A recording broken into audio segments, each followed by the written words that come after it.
les nouvelles, on dit c'est pas très très facile, à part que moi je pense depuis un bon nombre d'années qu'on défend très fort Antidata, que les gens, il suffit de leur dire mettez ça en parallèle de votre livre que vous lisez chez vous, prenez ça dans le métro, vous allez voir,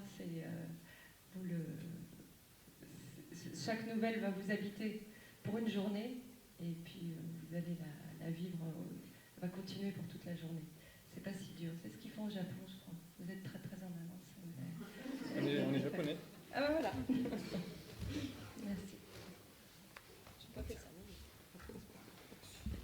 Bonjour, donc Sylvie disait tout à l'heure, à l'instant, qu'on faisait des appels à texte. Pour chaque recueil, on reçoit entre 100 et 150 nouvelles de gens qu'on connaît, de gens qu'on ne connaît pas. Il y a des auteurs qu'on sollicite, donc comme Cécile Coulon ou Tatiana Arfel. Mais évidemment, la grosse majorité des textes qu'on reçoit sont écrits par faits inconnus.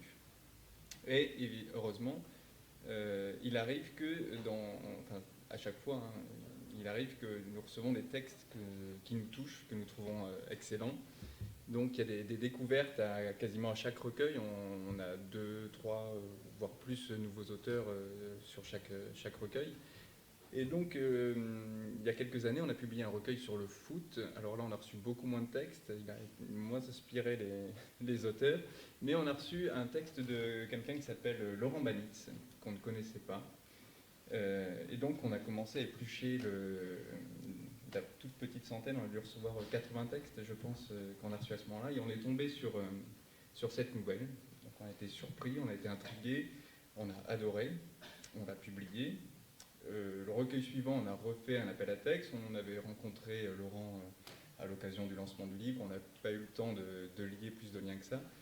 Et encore une fois, il a écrit un texte magnifique. Et au bout du troisième texte, on a commencé à lui dire ça serait pas mal qu'on se prenne une bière pour parler de ce que tu as en réserve, ce que tu pourrais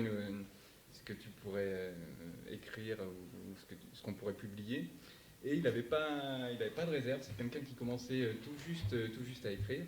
Donc on a mis à peu près 2 ans, on l'a harcelé, on lui a écrit plusieurs fois par semaine en lui disant on a envie de te lire encore et on a envie de te faire lire par des lecteurs.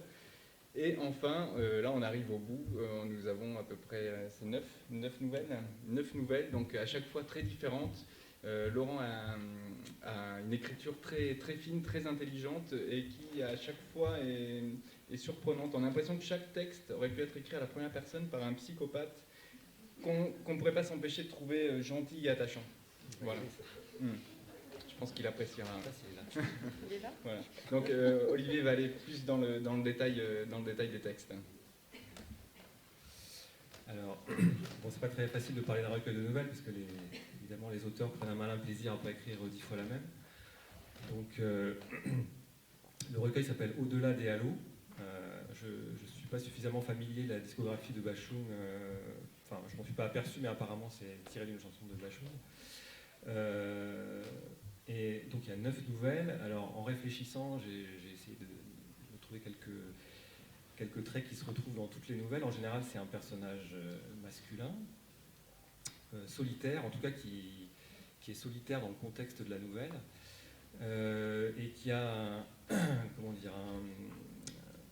un rapport à la réalité qui laisse un petit peu à désirer, qui est tout d'un coup confronté à une réalité qui ne lui est pas familier, pour une raison ou une autre, ces raisons étant très différentes d'une nouvelle à l'autre. Donc dans la première, par exemple, celle qui ouvre le recueil, le personnage apprend d'un ami médecin qu'il est, de façon indubitable, cliniquement mort depuis quelques jours.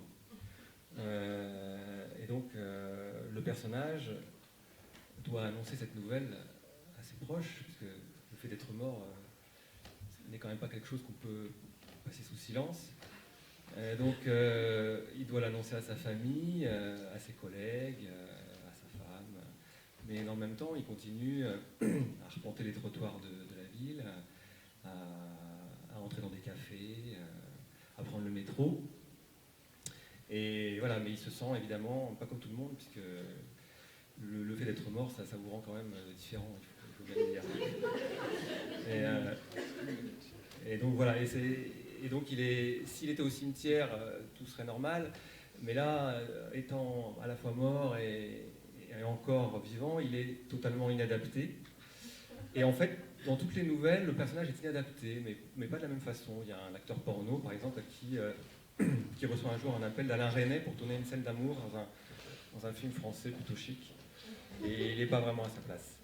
Il y a deux praticiens, un médecin de campagne, un psychanalyste, qui ont un rapport à la réalité tellement problématique qu'ils se laissent aller à adopter le délire de leurs patients.